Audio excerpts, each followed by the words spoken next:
Salve meu povo, Jackson Cipriano aqui na área, para você que não me conhece e para você que já me conhece, eu tô aqui trazendo mais uma palavra de Deus aí para sua vida. Se você não é inscrito no canal, cara, recadinho de sempre, tá? Coisa básica. Se inscreve nesse canal para você ter mais conteúdos como esse e também curte aqui, comenta, compartilha para o YouTube entregar aí para mais pessoas.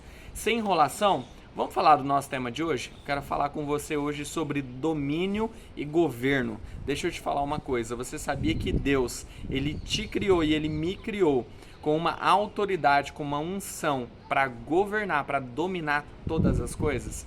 Uma das maiores promessas de Deus na Bíblia é a promessa de que você teria poder e condições de governar todas as coisas. Cara, eu não sei se você consegue pensar dessa forma, se você consegue ver profundidade nas palavras de Deus em Gênesis, capítulo 1, versículo 26.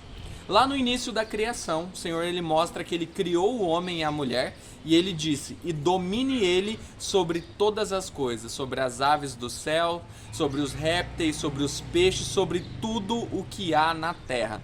Cara, olha que louco. Deus ele criou todas as coisas, tudo certo, até então tranquilo.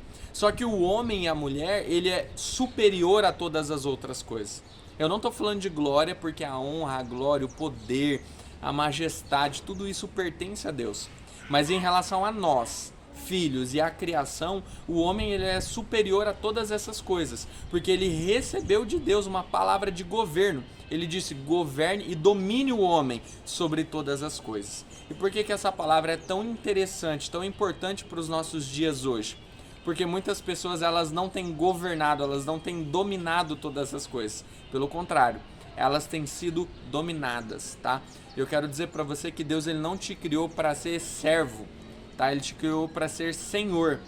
Senhor sobre as suas decisões, Senhor sobre as suas emoções, Senhor sobre os seus dias difíceis. Ele te criou para dominar essas coisas. E o que nós vemos hoje? Nós vemos pessoas dominadas pelo pecado. Nós vemos pessoas dominadas pelas suas emoções ruins, pessoas sendo dominadas por pensamentos e atitudes ruins, várias e várias coisas que elas não conseguem controlar. Para avançar um pouco mais nessa palavra, eu quero te mostrar uma coisa. Essa palavra de Deus, que eu e você, esse princípio, essa promessa de que eu e você poderia governar, dominar todas as coisas, ela diz respeito à nossa vida espiritual, mas também a todas as coisas naturais. Tá? Por que eu estou falando isso? Primeiro ponto, a parte natural. Deus disse: governe o homem sobre os peixes, sobre o mar, sobre as aves do céu. E você percebe que isso já se tornou uma realidade hoje? O homem ele chegou a um nível tão profundo de conhecimento das coisas da terra, a tecnologia, até mesmo o espaço.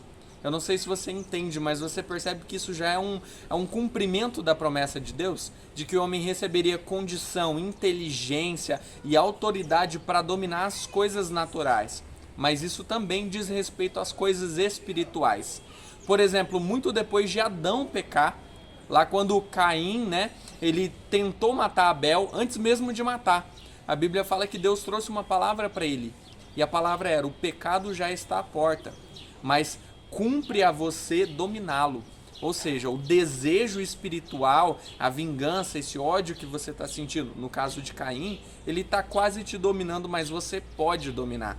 Então, na área natural e na área espiritual também, o Senhor ele trouxe essa autoridade, essa promessa, para que eu e você pudéssemos dominar todas as coisas. Mas essa não é a realidade que a gente vê hoje. Se você olhar aí no mundo afora, você fala: cara, se o ser humano recebeu essa autoridade de Deus, por que tem pessoas sendo dominadas? Quando o pecado ele entrou no mundo, ele não invalidou essa promessa, mas ele enfraqueceu muito a minha e a sua condição de dominar. E aí a gente passou a ser dominado. Como diz o apóstolo Paulo em Efésios capítulo 2, nós passamos a andar controlados pelo desejo da nossa carne. Temos pessoas sendo dominadas nas duas esferas, né? Natural e espiritual. Vamos pegar o natural. Cara, tem pessoas que não conseguem dizer não para um prato de comida. Tudo aquilo que você não consegue largar, você é dominado por ele. Então tem pessoas que não conseguem dizer não para um prato de comida. Tem pessoas que não conseguem dizer não para alguns vícios, como cigarro, bebidas e outras coisas. Tem pessoas que não conseguem dizer não para outras pessoas quando o assunto é relacionamento, ou seja, dependência emocional. E percebe que tem vários e vários outros exemplos que eu poderia dar. Ou seja, o homem e a mulher não tomando posse, não tomando direito da promessa de que Deus fez, que nós dominaríamos. Tem pessoas sendo escravos agora na parte espiritual. Quantas e quantas pessoas não conseguem enxergar a verdade do Evangelho? Quantas pessoas não conseguem reconhecer Jesus como Senhor e Salvador? Quantas pessoas até querem seguir Jesus, mas não conseguem negar a si mesmo, tomar a sua cruz e seguir Ele porque estão presas em pecados. Não é o pecado de estimação, é o pecado constante. Não é mais uma estimação, uma rotina na vida delas. Então percebe que em Gênesis 1:26 nós temos o Senhor prometendo, porém no meio do caminho nós vemos outra realidade. E aí eu quero te perguntar, como é que a gente resolve essa questão? Gênesis, ele é o ideal de Deus. É aquilo que o Senhor realmente desejou como ideal para mim e para a sua vida no começo. E depois disso é o real, é a nossa vida. É o homem pecaminoso, é o homem sem Deus. Como é que a gente volta para o princípio? Como é que a gente volta para o ideal de Deus? A gente volta mirando em Jesus. Porque Jesus ele veio para cumprir a vontade de Deus. Tudo que Deus desejou para mim e para a sua vida, Jesus veio provar que é possível. E crendo nele, vivendo nele, conhecendo ele, a gente começa a ser capacitado novamente para viver. E eu quero trazer as palavras de Jesus sobre esse tema.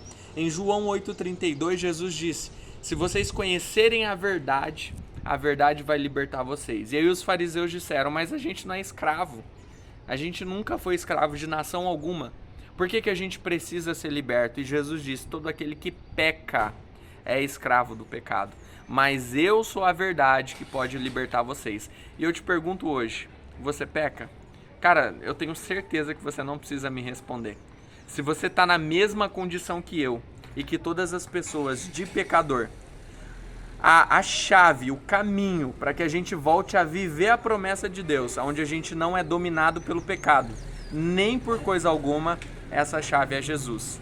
E a chave para que a gente volte a viver as promessas de Deus lá no início, onde a gente não é escravo do pecado, escravo das nossas emoções, escravo das coisas naturais, essa chave é Jesus Cristo. Mas a frase dele é: se vocês conhecerem a verdade, e ele é a verdade vai libertar vocês. E o conhecer Jesus é andar com ele. Não tem como você conhecer alguém que você não tem relacionamento. Não tem como você conhecer alguém que você não anda com esse alguém. Então a chave para ser liberto e para dominar, para viver o ideal de Deus, é conhecer Jesus. E eu te pergunto, você conhece Jesus? Você é conhecido dele? Você tem andado com ele? Se não, eu te convido a começar a caminhar com ele, a carregar a sua cruz todos os dias, porque a capacitação e a unção para o governo, para o domínio, ele já preparou para a sua vida.